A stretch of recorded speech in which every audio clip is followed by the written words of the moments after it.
Dr. James Hollis stepped into the grand lecture hall of the Intergalactic Academy, his footsteps echoing faintly against the metallic floor. The space was vast, with walls that shimmered like liquid mercury and seats that floated in perfect alignment, defying gravity. The air buzzed faintly with the hum of advanced technology, and the room itself seemed to exude an aura of intelligence and sophistication. Rows of alien students were seated, each representing a different species from across the galaxy. Their faces, some humanoid, others entirely foreign, turned to study him with expressions that ranged from curiosity to outright skepticism. Dr. Hollis, dressed in a simple Earth suit, carried nothing more than a slim tablet. He looked out over the crowd, his dark eyes scanning the room. He could feel their judgment without needing telepathy, though he knew some species present might already be reading his surface thoughts. To them, he was an anomaly, a representative of a species they often regarded as quaintly resilient but far from intellectually superior. Humans, after all, came from a death world, a term used by galactic scholars to describe planets with harsh, unpredictable environments.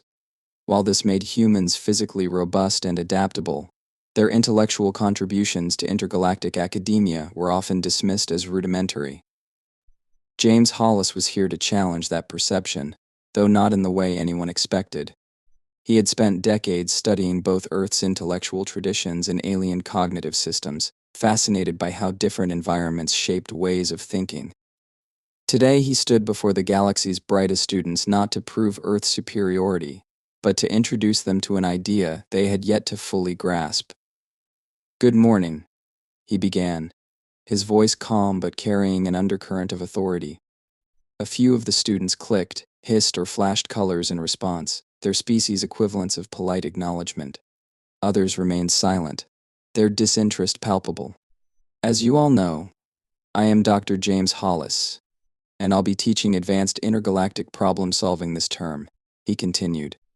"Some of you may be wondering why a human was chosen for this position. I'm sure there are whispers, perhaps even open complaints, that someone from Earth is unqualified to lead such a course." A ripple of reaction passed through the hall. A few students shifted in their floating seats, their body language betraying unease. Dr. Hollis let the silence stretch for a moment before smiling faintly. "Let me assure you, I am not here to lecture you on the superiority of Earth. Quite the opposite. I am here because humanity has a particular strength that I believe can complement your own remarkable abilities. By the end of this course, you will not only understand what that strength is, but you will have mastered it." A tall, crystalline being in the front row raised a shimmering limb, its edges refracting light like a prism. "Professor Hollis," it intoned, its voice resonating like chimes in a soft breeze, "with all due respect, what could humans possibly teach us that our species have not already perfected? The Luminary Collective has been solving interdimensional equations for centuries. We have mapped black hole dynamics to within a Planck's length. What can a Deathworlder offer us?" Dr. Hollis nodded thoughtfully, folding his hands behind his back. "An excellent question, and one I'm sure many of you share. Let me answer with a story." The room quieted, curiosity beginning to replace skepticism. Dr. Hollis was known for his storytelling, a skill honed during years of teaching on Earth and across galactic outposts. "On Earth, there was once a mathematician named Carl Friedrich Gauss," he began. "When he was just a boy in school, his teacher assigned the class the task of adding all the numbers from 1 to 100. The teacher intended this to keep the children occupied for a long time, but young Gauss solved it almost instantly. Do you know how?" There was a pause. A student with elongated, serpentine features hissed softly, a gesture of mild intrigue. "He found a pattern," Hollis continued, answering his own question. "Instead of adding each number one by one, he paired the numbers 100 plus 1, 99 plus 2, and so on.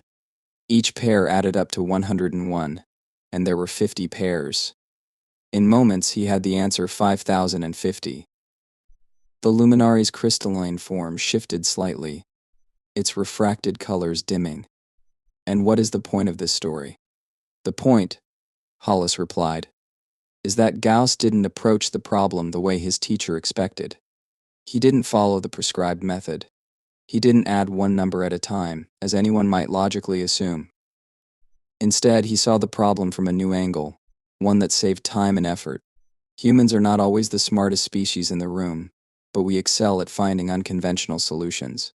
We think sideways, diagonally, even upside down when necessary. This adaptability, this ability to think beyond logic and convention, is what I aim to teach you. Some of the students exchanged glances or whatever their species equivalent of a skeptical look might be. Hollis knew he had their attention, but he also knew their doubt remained. I'll give you a practical example soon enough, he continued. But first, I want to set the stage. Each of you comes from a culture with its own intellectual traditions. You've been taught to think in ways that are deeply rooted in your biology, environment, and history. These ways of thinking have made your civilizations great, no doubt. But they can also blind you to other possibilities. What happens when you encounter a problem that your traditional methods cannot solve? A bulky, armored alien in the back row raised a clawed hand. Its voice was guttural and deep, like distant thunder. We adapt. It is the way of the Zarnak horde. Strength and survival demand it. Hollis inclined his head. Adaptation is key, indeed. But adaptation isn't just about changing your strategy after failure. It's about anticipating failure and finding solutions before the problem overwhelms you. Humans have been forced to do this for millennia. Our history is one of constant struggle against environments, predators, and even ourselves. That struggle has made us masters of unconventional thinking.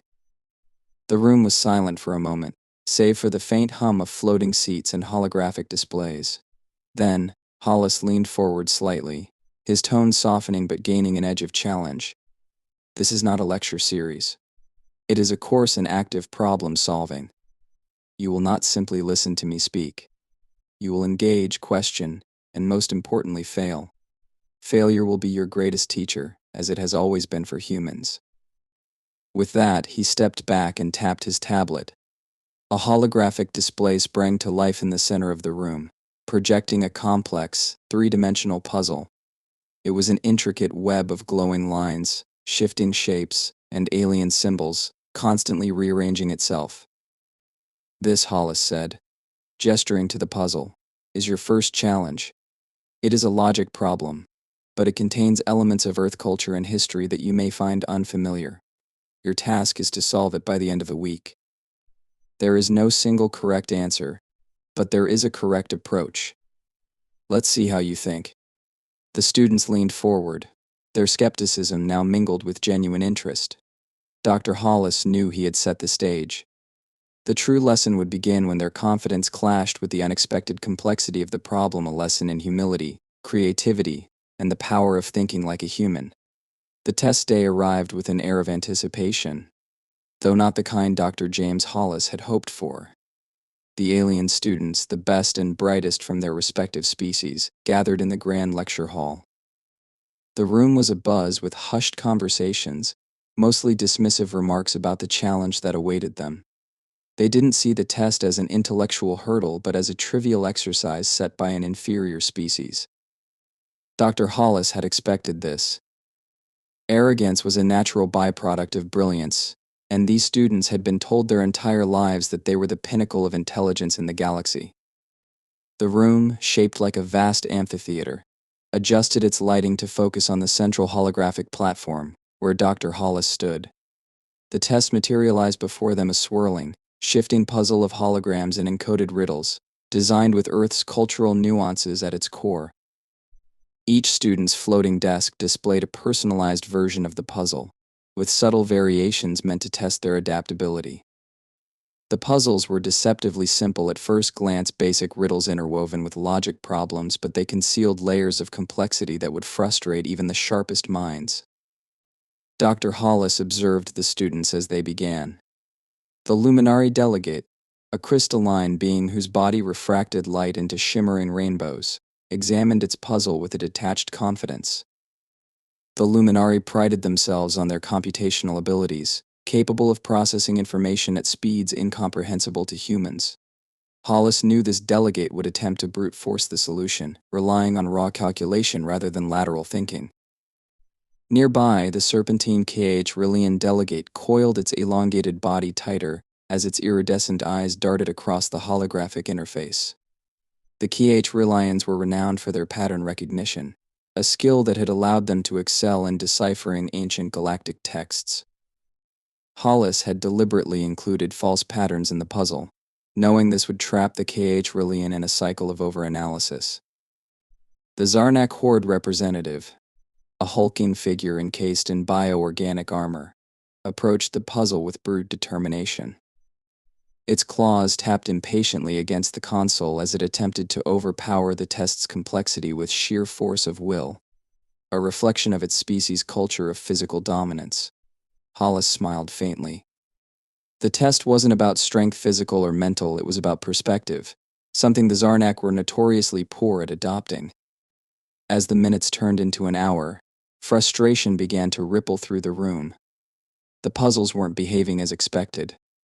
The Luminari's computational approach led to endless loops of incorrect solutions. The HFY found its pattern recognition skills useless against the puzzle's deliberately misleading constructs. Even the Zarnak, which had resorted to attempting random combinations, growled in frustration as the hologram refused to yield. One by one, students began to raise objections. The first to speak was the Luminari, whose crystalline voice resonated like wind chimes. Professor Hollis, this test is flawed. It contains inconsistencies that defy logic. The parameters are unsolvable. Dr. Hollis, standing at the center of the hall with his arms crossed, nodded. You're correct if you approach it solely with logic. But did I ever say this test was purely logical? The HFY delegate uncoiled slightly, its voice a soft hiss. Then what is the purpose of this exercise? It lacks clarity. A proper test should have well-defined rules. Hollis walked toward the HFY's desk, his footsteps deliberate. But life rarely has well-defined rules, does it? The purpose of this test is not to follow instructions but to challenge assumptions. Tell me, HFY, what do you see when you look at your puzzle? The HFY hesitated, its forked tongue flickering briefly. A series of symbols and patterns. Some repeat, but others do not. They are inconsistent. Exactly, Hollis said with a nod. You're trying to impose order where none exists. The solution lies not in the patterns but in understanding why the patterns are meaningless. The room grew quieter as Hollis's words sank in. The students exchanged uncertain glances. For beings who had spent their entire lives mastering logic, mathematics, and structure, the idea of abandoning those tools was unsettling. Yet, they couldn't deny the professor's calm certainty. The Zarnak delegate, visibly agitated, raised its clawed hand. If the test is not about logic, then what is it about? Strength? Endurance? This is a waste of time. Dr. Hollis turned to the Zarnak, his expression unreadable. It's about adaptability. Every species in this room has excelled in a particular way of thinking, shaped by their environments and histories. But what happens when you encounter a problem your methods can't solve? Do you give up? Or do you find a new approach? The Zarnak growled softly but didn't reply. Hollis took that as a small victory. The remaining students began to approach the test with renewed focus, though their frustration didn't entirely dissipate. Some tried unconventional methods, changing the way they interacted with the holograms, looking for hidden elements in the puzzles, but progress was slow. Hollis watched silently, resisting the urge to intervene. This was their battle to fight. By the end of the allotted 2 hours, not a single student had completed the test. The Luminari had given up entirely, its refracted glow dimming to a dull gray. The HFY had resorted to tracing the same patterns repeatedly, hoping for a breakthrough that never came. The Zarnak, despite its physical display of agitation, had managed to restrain itself from smashing the console in frustration. When the timer expired, Hollis stepped back to the center of the room. The holographic puzzles vanished, leaving the students with nothing but the sting of their failure. He let the silence stretch for a moment, observing their reactions. Some were visibly angry, others contemplative. A few refused to meet his gaze. You've all failed, he said finally. his tone calm but firm. The words hung in the air like a challenge. But that's not the end. It's the beginning. The HFY hissed softly, its voice low and resentful. How can failure be a beginning? It is nothing but a dead end. Hollis smiled faintly. Failure is the best teacher, HFY. It shows us the limits of our knowledge and forces us to confront our weaknesses. You've all approached this test with the methods that have always worked for you. But those methods aren't universal. They're tools, not solutions. To solve problems like these, you need to think beyond the tools you've mastered. You need to think like a human. The room remained silent, but the tension had shifted. Hollis could see the seeds of understanding beginning to take root. The students didn't like his methods, but they couldn't deny the truth in his words. The test had exposed something they weren't accustomed to, their own limitations. Class dismissed, Hollis said, stepping away from the podium. Reflect on what you've learned today. Next week, we'll try again, and I expect each of you to approach the challenge differently.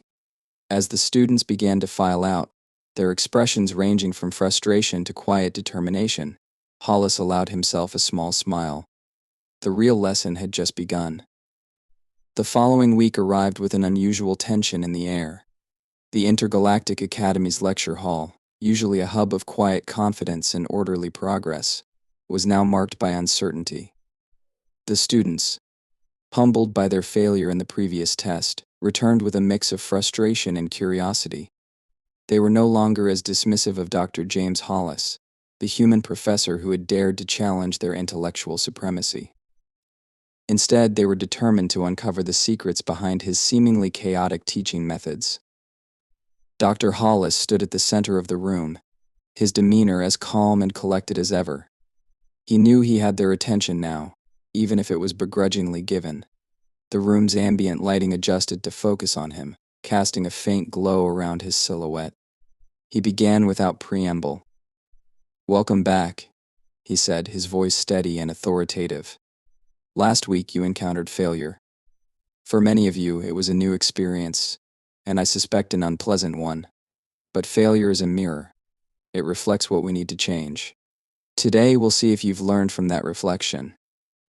He gestured to the holographic platform, and the puzzles from the previous week reappeared, swirling and shimmering with the same deceptive complexity. However, this time there were subtle changes. Patterns had shifted, symbols had been replaced, and new layers of intricacy had been added. The students immediately noticed the differences, and a murmur of unease rippled through the room. "You may notice the puzzles are not identical to last week's," Hollis said, addressing their concerns before they could voice them. "That's intentional. Adaptability requires you to approach each challenge as if it's new because it is. The principles you need to solve these puzzles remain the same, but the execution will demand fresh thinking." The students settled into their floating seats, their focus sharpening. Hollis watched as they began, their approaches markedly different from the previous week. Some of the changes were subtle hesitations before attempting familiar strategies, a cautiousness that hinted at a newfound respect for the test's complexity. Others were more dramatic.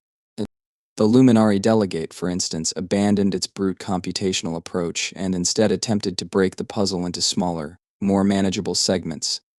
Its crystalline form shifted colors as it processed each piece, its refracted light reflecting a blend of hope and determination. The HFY, still coiled tightly but visibly calmer, no longer relied solely on its pattern recognition abilities.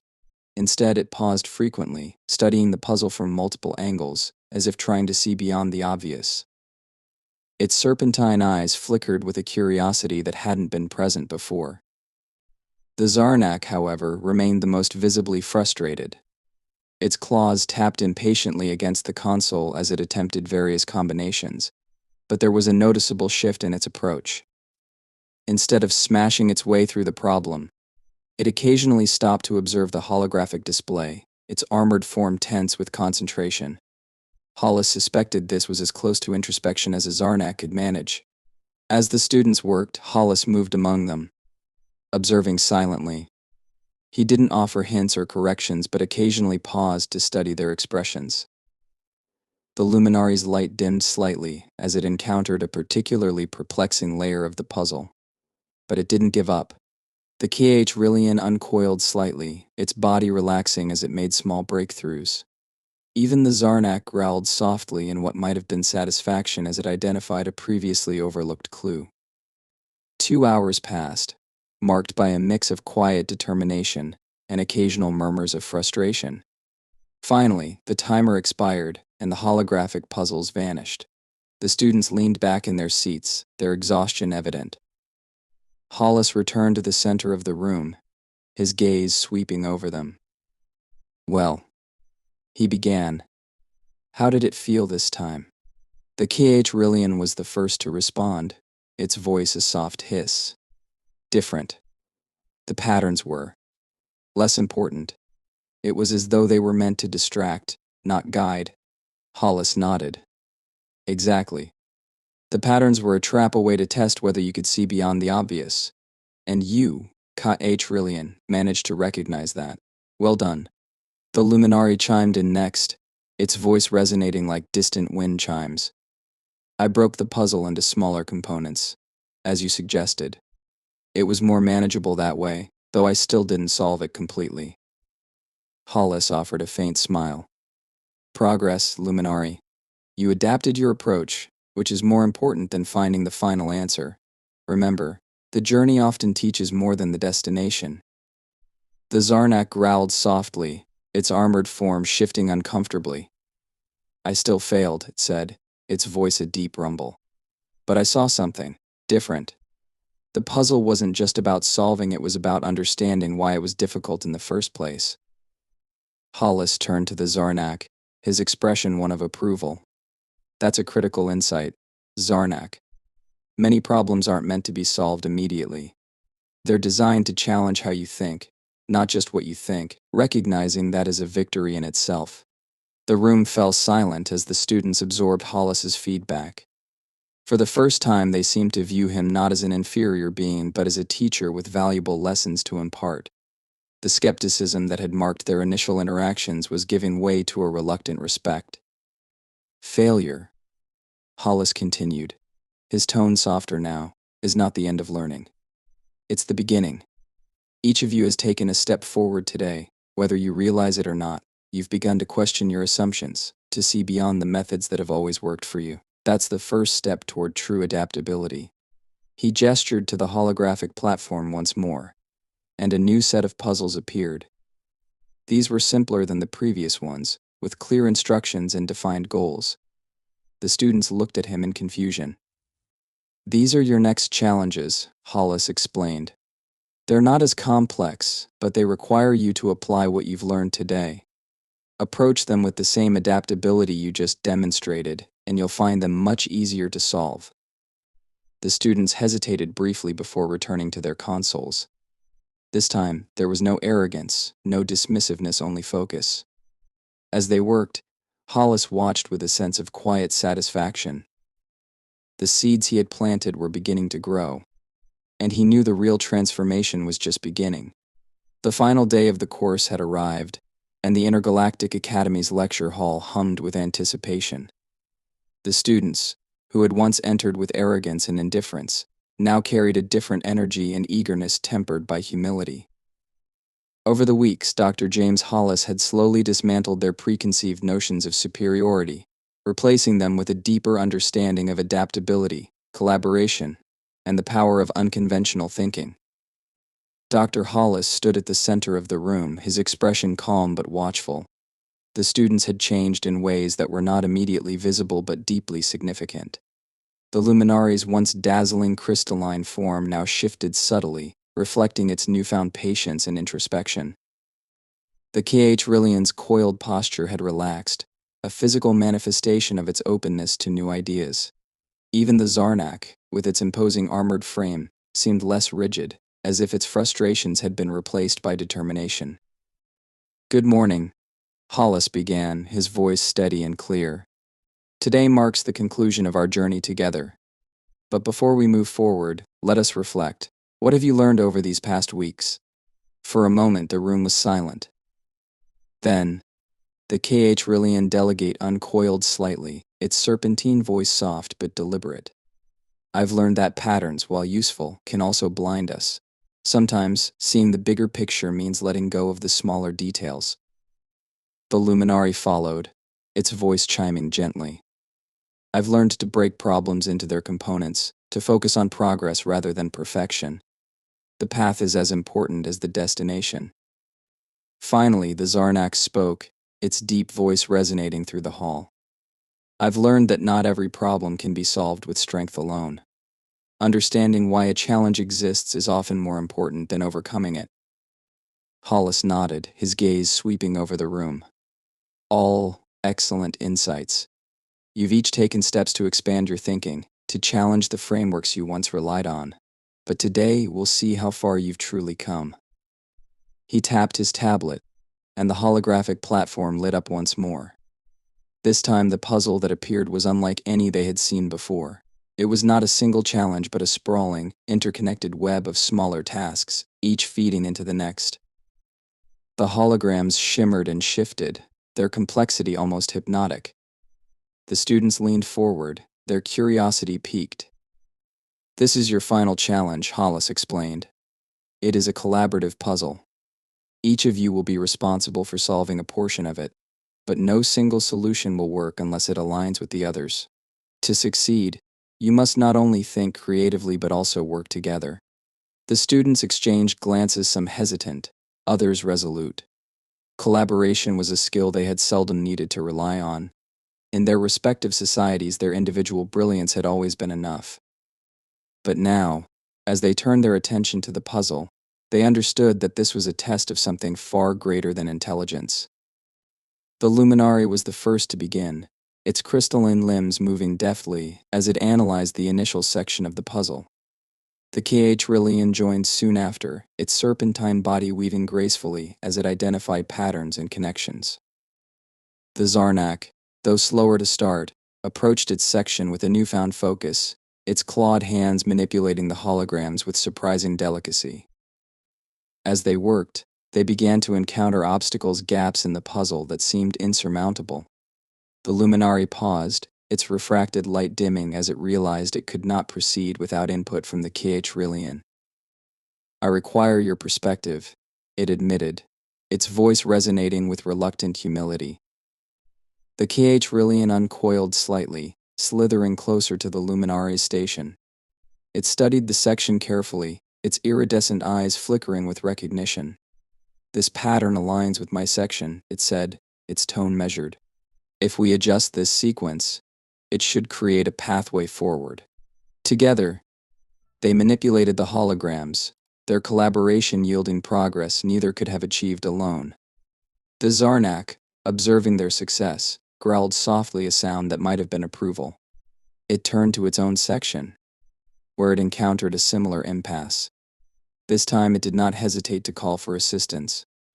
"Hollis," the Zarnak said, addressing the professor directly. "This piece is illogical. I need insight." Hollis shook his head. "Not from me, Zarnak. Look to your peers." The Zarnak hesitated, its pride briefly flaring, but then it turned to the HFY. "You see patterns. Help me." The HFY approached, its movements fluid. Together they analyzed the section, their combined efforts revealing a solution that eluded them individually. The process repeated across the room, with each student contributing their unique strengths to overcome the puzzle's challenges. The luminary's computational precision, the HFY's pattern recognition, and the Zarnak's instinctive problem-solving merged into a seamless whole. As the final piece of the puzzle clicked into place, the holograms shifted one last time, coalescing into a dazzling display of light and color. The students leaned back, their exhaustion evident but overshadowed by a profound sense of accomplishment. Hollis stepped forward, his expression one of quiet pride. "You've done it," he said simply, "not because of your individual brilliance, but because you embraced what each of you brought to the table. This is the power of collaboration, of adaptability, of thinking beyond yourselves." The room was silent as his words sank in. The students, once divided by arrogance and competition, now looked at each other with a newfound respect. They had not only learned to solve problems but to value the perspectives of others, a lesson that would resonate far beyond the walls of the academy. Hollis's voice softened as he concluded. This is the legacy of humanity, not just to survive but to thrive by embracing diversity, by finding strength in unity. It's a lesson we learned the hard way, and one I hope you will carry with you as you shape the galaxy's future. The students rose from their seats, their postures no longer rigid with superiority but relaxed with understanding. As they filed out of the lecture hall, Hollis watched them go, a faint smile on his lips. They had come to him as the galaxy's brightest minds, and they were leaving as something even greater, true problem solvers, united by the lessons of a primitive deathworlder. The hall fell silent once more, the echoes of their footsteps fading into the distance. Hollis turned off the holographic platform and gathered his things, satisfied. He knew the seeds he had planted would grow far beyond what he could imagine. The galaxy had changed today, and it began with a simple lesson sometimes. Thinking like a human was the most advanced strategy of all.